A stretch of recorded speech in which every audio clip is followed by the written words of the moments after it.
MX2 qualifying, Saint-Jean-d'Angely, round 10 of the FIA Motocross World Championship. Paul Jonas grabbed a whole shot. His teammate Jeffrey Hurlings was right there behind him as Christopher Valente fell at the back. Ferrandis was right there, so too was a 91 of Seewer, but Seewer got into the side of the Frenchman and he went down to pick himself up immediately and rejoin the race, and would put in a spirited charge back to the front of the field. Hurlings led almost immediately after that, though. His teammate Jonas was right there behind him. Tomkov was third as Adam Sterry fell on the first lap. He eventually picked himself up to finish in 26th.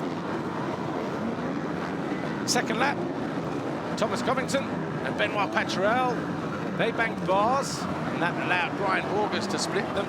Eventually, August came home fifth at the end of the first lap, eventually dropped down to ninth. The battle for second, though. Dylan Ferrandis on lap 2 found his way past the 41 of Jonas to get himself into second as Jeffrey Hurlings started to pull clear at the head of the field.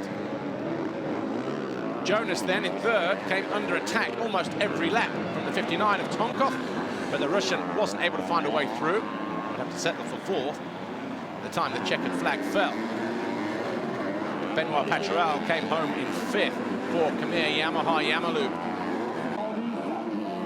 Jeremy Seewer, just after the halfway mark, found himself onto the rear wheel of the HSF Logistic Motorsport KTM of the 189 of Brian Bogus, and that was an easy pass for Seewer in the end. That got him into sixth, and that's where the Swiss rider would stay for Suzuki World MX2. Behind them, Max Anstey, getting a good ride after a poor start to come home in seventh. Despite the home support, Dylan Ferrandis was no match for Jeffrey Hurlings and had to settle for second on the Monster Energy Kawasaki, but it was an 8th qualifying win of the season for the Red Bull KTM of Jeffrey Hurlings. Ferrandis was second, Jonas third, Tomkov, Paturel, your top 5. Yeah, definitely. You know, it's I know tomorrow it's going to be tough. You know, he's at his home soil, so I know when I'm a Valkenswaard or Lommel or Arsenal whatsoever, that the crowd is behind you. It gives you such a mental extra push. So tomorrow's going to be tough.